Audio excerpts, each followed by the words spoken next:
Olá, meus amigos de todo o Brasil, aqui quem fala é Celso Ricardo e nós vamos falar um pouquinho sobre essa promessa de carne barata com relação à retirada do imposto, do ICMS, sobre a carne bovina, sobre a carne de frango, de porco, enfim.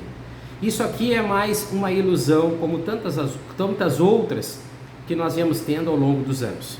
Eu faço um parâmetro com relação a essa promessa de carne mais barata pela retirada de impostos, em cima dessa reforma tributária enganosa, como a própria reforma tributária, a simplificação que fez com que os impostos subissem.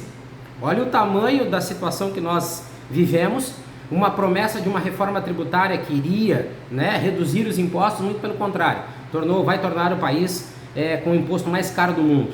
Então, vamos lá. Essa promessa de carne barata não existe. Essa promessa de colocar a carne bovina na cesta básica não existe. Isso é só para 2033. 2033. A tal da carne, da proteína na cesta básica, que aí vai ter alíquota zero. 2033. Então, por isso que eu digo que falta muito para nós chegarmos entre a promessa e a realização da promessa. São situações totalmente enganosas que fazem com que o povo brasileiro, e isso para mim é uma fake news, porque não vai acontecer, por inúmeros fatores, mas faz com que o povo brasileiro entre nessa ilusão de ter uma carne barata porque ela vai entrar na cesta básica, só em 2033, nós estamos em 2025, tá? Essa alíquota zero não vai baixar o preço da carne por si só.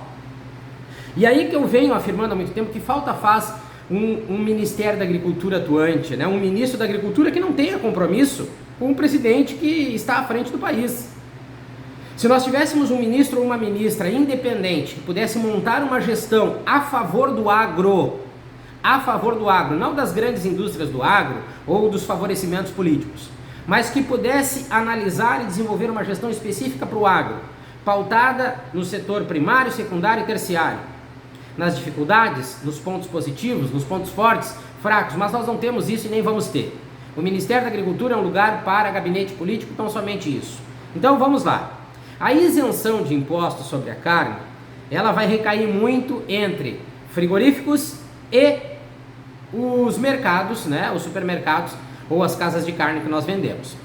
Para que houvesse uma redução no preço da carne, nós deveríamos considerar tudo que incide negativamente para o preço no setor primário, ou seja, na pecuária de corte.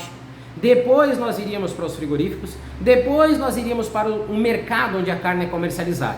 Mas quem que vai sofrer realmente algum tipo de penalização com relação a essa informação? A pecuária de corte. A pecuária de corte não tem opções de negócio, se limita aos frigoríficos como seu maior cliente, e os frigoríficos e os mercados podem usar desse artifício da redução ou da retirada do imposto sobre a carne para baixar o preço em determinados produtos, para pressionar o preço da arroba do boi. Isso vai acontecer. A pecuária de corte vai sofrer uma pressão muito grande sobre o preço da arroba do boi. Mas, onde é que está o detalhe? O detalhe é que entre os frigoríficos e os mercados não existe fiscalização, não existe compromisso, é a lei da oferta e procura. Lei da oferta e procura. E isso é um grande problema, ou é o maior problema.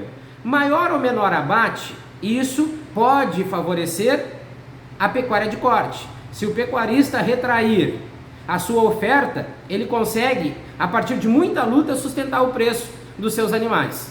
Agora, se a oferta está alta, os frigoríficos vão abater mais, eles vão comercializar mais, e aí seria um fator positivo, uma maior oferta para que o preço da carne no mercado pudesse baixar. Mas os mercados, a partir da grande procura, podem jogar com os preços subindo ou não. Então são inúmeros fatores que incidem. A cadeia produtiva de proteína animal possui inúmeros fatores que vão fazer ou não com que o preço da carne suba ou baixe. Quando nós chegamos num frigorífico, para vocês entenderem, são inúmeros os fatores dentro dessa operação, que nós chamamos de custo operacional, que incidem sobre a produção do alimento, que vão fazer com que ele suba ou não. São outros caracteres, são outras situações. Estão enganando o povo a partir de uma afirmação de que o preço da carne vai baixar pela retirada, pela alíquota zero, né? A partir dessa reforma tributária enganosa, que vai fazer com que o preço da carne baixe a partir da entrada da proteína na cesta básica em 2033. Então, se o Ministério da Agricultura fosse independente, ele viria a público, questionaria isso junto ao governo e viria a público explicar que não é bem assim. O preço da carne não vai baixar pela alíquota zero lá em 2033, quando ou se a carne entrar na cesta básica. Nós temos a pecuária de corte, nós temos os frigoríficos e nós temos os mercados. A pecuária de corte vai ser pressionada, não tenha dúvida, para baixar o preço do boi, porque os frigoríficos e os mercados vão usar desse artifício para tentar jogar o preço do boi para baixo. Os frigoríficos, como possuem inúmeras situações dentro do seu custo operacional, não vão baixar o preço da carne, eles vão se manter, vão aumentar a margem de lucro porque pressionam a pecuária de corte pela baixa no preço da arroba, eles mantêm uma margem de lucro maior, sustentam os seus preços dos seus produtos para comercializar dos mercados, que também vão usar dessa situação para aumentar as suas margens de lucro e praticamente manter o preço da carne para o consumidor nos mercados, porque estes mesmos não têm fiscalização sobre tal situação. Então, é mais uma medida enganosa que vem sendo jogada aí nas redes sociais, que precisariam ser bem explicadas para a população, para que nós não venhamos a nos enganar que o preço da carne vai baixar. Não vai baixar. Podem ter certeza que essa alíquota zero lá em 2033, ela não vai baixar se todos os outros cenários e situações também não forem favoráveis, para que desde a pecuária de corte essa carne mantenha, né, esses animais para o pecuarista com lucratividade no preço que vai ser comercializado a arroba do boi. Os frigoríficos também não venham a baixar o preço, tendo eles condições de reduzir os seus custos e manter a sua margem de lucro, e os mercados não praticarem esses preços abusivos sem fiscalização. Tem tudo isso. A grande procura no mercado vai fazer com que esses possam subir o preço da mesma maneira, aumentando ainda mais a sua margem de lucro. Os frigoríficos da mesma forma, porém a pecuária de corte vai se ver pressionada. Essa é a realidade. Não vai baixar o preço. A alíquota zero não vai baixar. Isso é uma pequena parte desse iceberg todo que define o preço da proteína animal para nós consumidores nos mercados.